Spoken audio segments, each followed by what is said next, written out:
इंसान का ये कितना बड़ा अलमिया है कि वो वक्त को रोकना चाहता है।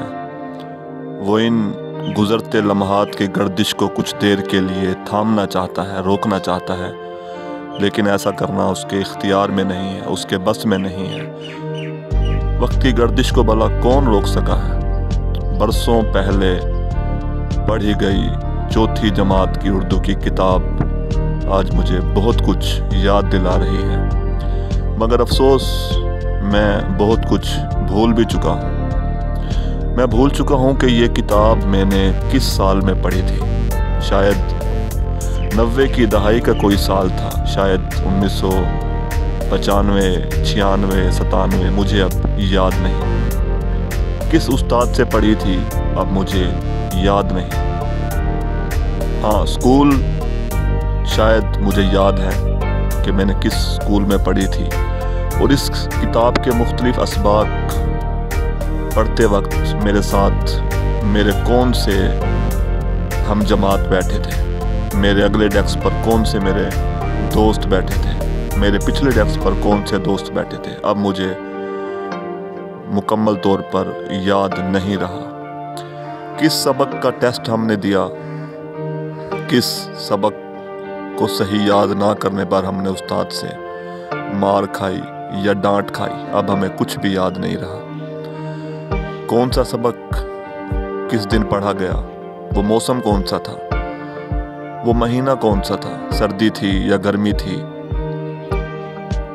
उस दिन हम नाश्ते में क्या खा के आए थे, अब हमें याद ही नहीं रहा। सिर्फ एक धुंधलाए हुए ख्वाब की तरह चंद चेहरे याद हैं, चंद बातें याद हैं, चंद आवाज़ें अभी भी जहन में गूंजती हैं, लेकिन बहुत कुछ जहन की स्क्रीन से गायब हो चुका है, हमेशा की तरह गुमनामी के समंदर में खो चुका है। तो अब इन असबाक को देखकर एक अफसोस की लहर, एक गम की लहर, एक दुख की लहर भी पूरे वजूद में दौड़ती हुई महसूस होती है कि इतने साल गुजर गए, इतना अरसा बीत गया, इतने ज़िंदगी के लम्हात गुजर गए, और जब गुजरी हुई ज़िंदगी से वाबस्ता कोई चीज़ अचानक हमारे सामने आ जाए तो हम कुछ देर के लिए दोबारा जी उठते हैं, दोबारा अपने माजी में चले जाते हैं। हमें यूँ महसूस होता है कि जैसे कुछ हुआ ही नहीं, जैसे हमने कुछ खोया ही नहीं। तो ये किताब आज बरसों बाद देखकर मैं बहुत कुछ सोच रहा हूँ, बहुत कुछ महसूस कर रहा हूँ कि वक्त गुजर जाता है, सिर्फ उसकी यादें बाकी रह जाती हैं। तो क्यों ना हम इन गुजरते लम्हात को कीमती बनाएं, इनको यादगार बनाएं, ताकि आइंदा आने वाले सालों में यही आज के गुजरते दिन हमें खुशी दें, हमें इत्मीनान दें, हमारी रूह को ताजगी दें। तो आप भी बताएं कि आपने ये असबाक कब पढ़े, किस उस्ताद से पढ़े, क्या आपको कुछ याद है, किस स्कूल में पढ़े, क्या आपको कुछ उस स्कूल की यादें आज भी ताज़ा हैं। आप किस दोस्त के साथ बैठकर ये असबाक पढ़ते थे और फिर अपने घर आकर अपने घर वालों को सुनाया करते थे। मैं असलम का गाँव सबक सुनाया करता था, और रेल वाला जो सबक इस्माइल मीठी ने जो नज़म लिखी थी, मैं वो भी बड़ी शौक़ से पढ़ा करता था।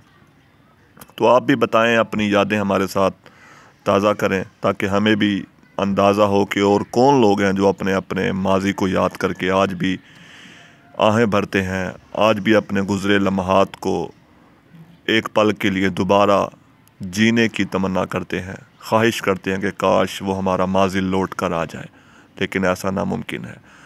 किसी ने कहा है कि याद माजी अजाब है या रब, छीन ले मुझसे हाफिज़ा मेरा।